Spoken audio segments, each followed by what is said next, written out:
You order a burrito. The menu says $12. You tap through, and by the time you get to the bottom of the screen, the total says 24. Somewhere between those two numbers, a company took its cut. A And that's the day I delete the app and never download it again. restaurant took a loss, and a driver in their own car burned their own gas to bring it to your door. Last year, DoorDash moved $102 billion worth of other people's food. It kept $13.7 billion of that as revenue. They're okay. And out of that $13.7 billion, the actual profit at the bottom was $935 million, which sounds enormous until you notice it is under 1% of everything that went through the app. So here is the thing worth explaining. Everybody in this transaction, I mean, it is the food industry. They already is running on thin margins all the way across the board. feels like they are being squeezed. You think it is expensive. The restaurant thinks the commission is brutal. The driver thinks the pay is terrible. And the company running it took 11 years to make a single dollar of annual profit. Somebody is doing well out of this. And the answer is stranger than a simple villain. Start with the part on your screen, because the fees are not one fee, they are a stack. There is a delivery fee, a flat charge based on how far away the restaurant is. There is a service fee. What do you mean on how far? Ain't that the delivery fee? So there's a delivery fee and then a charge, a fee on how far the store is from who? The house, my location, or the driver? Like what? Which is a percentage of the subtotal Hold on. restaurant is. There is a service fee, which is a percentage of the subtotal, usually around 15%, So that's 3 fees. with a floor of a few dollars. There is a small order fee if your subtotal is under roughly $10 to $12. Well, yeah. You want to be cheap? You want to save some money? You don't want to spend a lot? We gonna charge you some more. How about that? Oh, you only want to spend $5? Fuck it, add another 5. Yeah. What you thought this was, huh? There are taxes. This is ridiculous. In some cities, there is a regulatory response fee, which is a flat surcharge DoorDash adds when a local law raises its costs. What? In New York City, that is an extra $1.99 What? on every single order. What? So in New York, you're paying just an extra $2. You go pay just an extra $2 just because you in New York. What type of shit? $2? Oh my god! You mean to tell me it's gonna cost me $2 just to even use the app?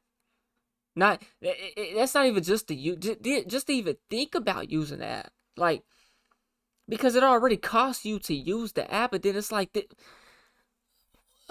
what do you mean?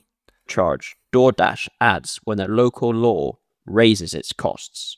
In New York City, that is an extra $1.99 on every single order. And then there is the part most people never check. The menu price itself is often not the menu price. Gordon Haskett Research Advisors tracked pricing across 25 major restaurant brands and found delivery app prices ran about 20% higher than in store. Other analysis put the typical markup between 10 and 20%, with some individual items much worse than that. That shit is crazy, bro. So imagine going in like to McDonald's. Instead of getting the quarter pounder meal, you just get the quarter pounder, right? The quarter pounder alone, I don't even think is like $5 in modern day. You could get the $6 meal deal, $5. You know what I'm saying? Come with the whole shebang. So I don't even think the quarter pounder $5. But you want to get on DoorDash, right? Just get the quarter pounder. That's $3.99, right? By the time you go to place the order, that shit gonna cost you $20 just for the quarter. No fry, no drink. $20. Foot-long Subway sandwich was found selling for 30% more Yeah. Your 6-foot sandwich gonna cost you 25. on DoorDash than Oh, that's before the tip, by the way. inside the actual Subway. So before a single fee appears, the food has already gone up. Then the fees stack on top of an inflated number because the service fee is a percentage of the subtotal. Mark the food up and the percentage fee quietly grows with it. That is why the burrito goes from 12 to 24. Before we actually get into who keeps that money, I want to hear your worst one. What is the biggest gap you've ever seen between what the food costs and what it actually paid at checkout? And did you go through with it or close the app? Put the number in the I don't even know. I don't be online buying food, bro. I hate to hit the grocery store. I'm going through the drive-through, bro. Nigga, I ain't ordering shit. If I do order something from like a restaurant, I'll go pick it up. I'll call it in. I ain't leaving no tip. You know what I'm saying? I just want to pay tax of what the food costs. You know what I'm saying? Straight up. comments. I want to see how bad this gets. And while you're down there, tapping like and hitting subscribe is what keeps these getting made. Now, the restaurant side, which is where the real money is. When a restaurant signs If you really think about it though, like, I don't know if that's common. I might sound like an asshole, but if you go to a restaurant, right, just to pick up the order, you don't leave a tip. Why would you?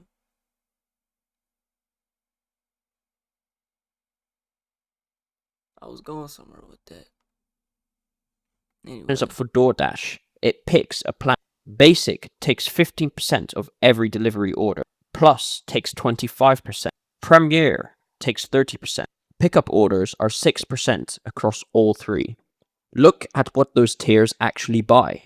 The cheapest plan does not just cost less, it gets less visibility in the app. Pay more and you appear higher, reach further, and get access to the subscriber base. So the commission is not really a service charge. It is a rent on attention. The restaurant is not paying for a driver. It is paying for position in the list. And here is the squeeze. A typical restaurant runs a net margin somewhere in the mid-single digits. Now hand 15 to 30% of the order value to a platform. The arithmetic does not survive that, which is exactly why restaurants started making their own delivery menus in the first place. They are not being greedy. They are trying to claw back a commission that is larger than their entire profit margin, which means the markup you pay is the commission passed to you, with the service fee then charged on top of it. DoorDash's own position on this is that markups hurt everybody. The company ran an internal study across more than 4,500 restaurants and found the ones with higher markups got 37% fewer sales and up to 78% fewer repeat orders. So DoorDash why would I? Cause if I, why would I do that, bro? Cause you already got a. It's not like you paying for the food and then just leave a tip, and then you done with it. You know what I'm saying? Like it ain't that. Like I get the little service fee. You know what I'm saying? Then the tip, but then you got all these extra fees. Like what are these? And then the food is marked up. Why would anybody want to pay for that? If I go through here, I get the spicy chicken sandwich meal, right? I know it costs $10 when I go through the drive-through. Why when I hop on the app am I paying $25 before the tip?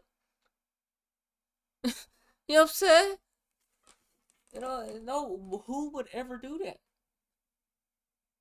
Of course people do it, but man, bad financial decisions. Them the people that's in debt. They got the new car, but they about to lose it to the repo man. Repo man about to go take it. They ducking the repo man. Dash now nudges restaurants towards matching their in-store prices and rewards the ones who do with better placement, which tells you something about who actually controls the shelf.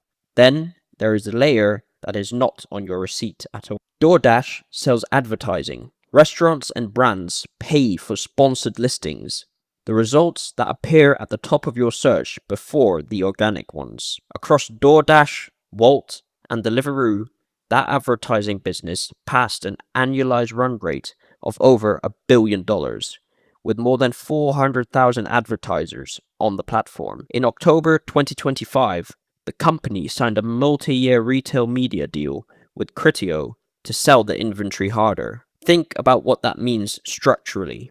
Think about this. You've never heard of what the fuck was them other two companies that was listed? So you got Criteo and then you got what the hell? You got Walt and then, you never heard of them. $1 billion company though. A restaurant pays a commission of up to 30% to be on the platform, and then pays again to be findable on the platform it is already paying to be on. The commission gets you in the building, the ad spend gets you a seat by the door. And advertising is not a low margin business like delivery. There is no driver, no car, no cold food. It is close to pure profit, which is why every marketplace on earth eventually turns into an ad company. Amazon did it, so did DoorDash. Then there's the subscription. Dash Pass. It's capitalism, man. Capitalism. It always come back to the consumer though. That to people is clearly using the shit, so it's making them profit. Just like AI about to take over people using it. You gotta stop using it. Costs about $10 a month, and it drops your delivery fee to zero and cuts the service fee from around 15% to about 5%. See, my thing is about this, if say I was doing Uber, like I was doing like the taxi Uber shit like Lyft or something, in that scenario, I would want to market myself as a business and get away from Uber. Now, if you doing DoorDash or something, you can't. You ain't really gonna be able to do that like you would with a taxi cab. You know what I'm saying? You could give people your card and then you could say, "Hey man, I can get you a better rate if you just give me a call, shoot me a text, and I can see if I got to open it for you or whatnot." You know what I'm saying? And I could get you a better rate and I'll make more money, you'll save more money. And everybody wins in the end. And that way you build your own business while you're using Uber to build your own business. That's the only way I feel like somebody, like if you was to ever try to take that shit serious, you know what I'm saying, as a career, that's the route you need to go. You know, that's the only successful way you can go in this game for real. Like, and that's not easy to do. Zero and cuts the service fee from around 15% to about 5% on eligible orders. At the end of 2025, DoorDash had over 35 million members across Dash Pass. Wolt Plus and Deliveroo Plus were up 22 million from a year earlier. The subscription revenue is real, but it is not the point. The point is that once you have paid for the month, every order you See, the thing is people think that they're saving money by getting the subscription, and they could just get the food delivered, and all they're gonna pay is the tax, and then they could just leave a little tip. No, they're paying marked up prices on the food. You're paying way more, and you don't even realize it. do not place feels like waste, so you order more. A subscriber orders several times more often than a non-subscriber, and every one of those extra orders generates a commission from the restaurant, a service fee from you, and an advertising impression on the way through. The $10 is not the product, the habit is the product. That is the same trick a gym membership runs, except the gym wants you to not turn up. DoorDash wants the opposite. Now, the driver, because this is the part that generates the most anger and the least understanding. Dashers are independent contractors. They are paid per delivery, not per hour. The offer you accept is made of base pay, which runs from around $2 to $10 or more, depending on distance and how undesirable the order is. plus any promotions, plus the customer's tip. And that tip does most of the work. Base pay Bro, you gotta really think about like how shitty DoorDash is, bro. Like I got I got DoorDash on my phone. I've had it for some years. I have never made any money off of DoorDash, bro. Anytime I try to open up that bitch when I was, needed it, there was never anything there, bro. It's always $5 for 10 miles. Like, what the fuck? Nigga, you're unprofitable. You gotta wait at the store for 20 minutes because the order ain't ready. You gotta drive there.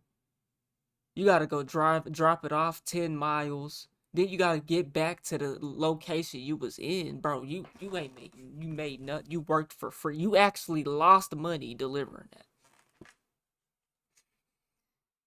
Like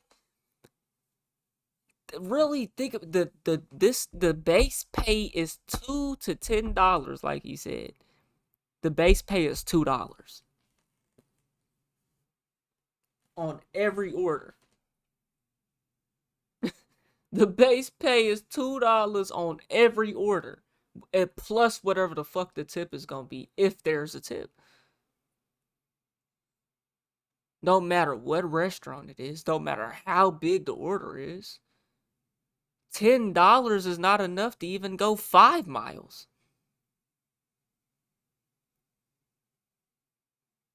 Cause then you're basically $2 a mile right there, plus whatever time it's gonna take. Really think about this.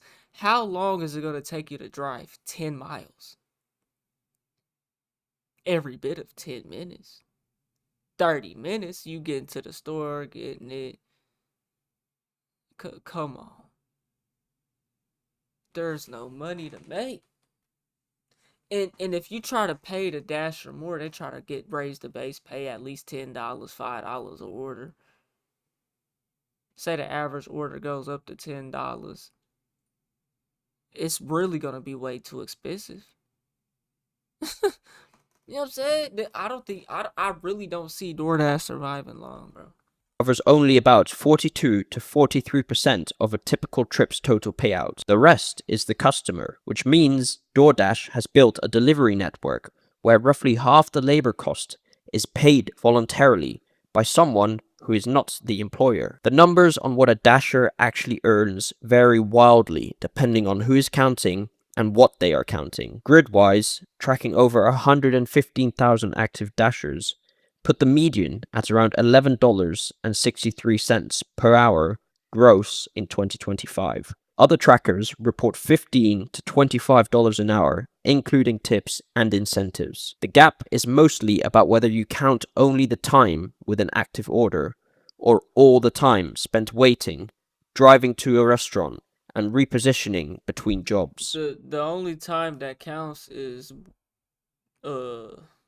whenever you accept the order and whenever you drive. You know what I'm saying? When that car moves and when you accept that order, that's your profit. And gross is the wrong number anyway, because the driver getting back to where you're at is your profit. is supplying the car, fuel, insurance, tires, brakes, and depreciation. Those come out of Don't even you put you if you even attempt to factor in taxes and insurance, and if you even attempt, oh nigga, you're working for free. You're paying. You're paying. You might as well pull up to people's house and give them money while you give them their food. You better off doing that, bro. Let's be real. the driver's side, not the platforms. The single largest capital cost in the entire delivery operation, the vehicle fleet, does not appear. Because I promise you, your car is gonna break down.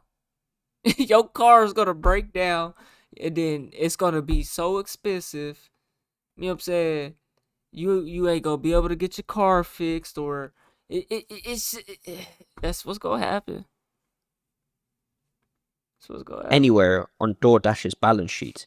because DoorDash It happens to somebody every single day, bro. Somebody loses their job, all they have to rely on is DoorDash or something. Hit a pothole, car break down, CV axle, ball joint go out, AC go out. It's 100 degrees outside. My AC went out to get that shit fixed, $1,500. You know what I'm saying? Your car gonna break down. You can't prepare. You ain't got no emergency fund. Can't even save for tax. No, you're cooked. not own it. You do. Or rather, they do. That is the actual innovation, not the app. The app is straightforward. The innovation was working out that if the drivers are contractors and the cars are theirs and half the wage is a tip, then you can run a nationwide logistics network without owning a single vehicle or guaranteeing a single hour. There was a period where the company took that further than it could defend. Between 2017 and 2019, DoorDash guaranteed a minimum payment per order, and then used the customer's tip to fund that guarantee rather than adding it on top. Tip more, and DoorDash contributed less. The customer's generosity became the company's discount. After public exposure, the model was changed in 2019, and the bills arrived later. A $2.5 million settlement with the DC Attorney General, $16.75 million with New York, and $11.25 million with Illinois. Then there are the restaurants that never agreed to any of this. For years, the platforms listed restaurants that had never signed up, scraping menus and logos and taking orders on their behalf. A Chicago area burger restaurant sued over exactly that in 2018. A St. Louis restaurant filed a class action alleging the app listed non-partner restaurants and then told customers they were closed, unavailable, or out of delivery area, steering the order to a paying partner instead. If that allegation holds, being on the platform without paying is worse than not paying on it at all, because your listing exists purely to hand your customer to a competitor. So where does the money actually come from? Not from delivering food. I can guarantee you that happens, bro. I can bet you that happens. Delivering food is the expensive part.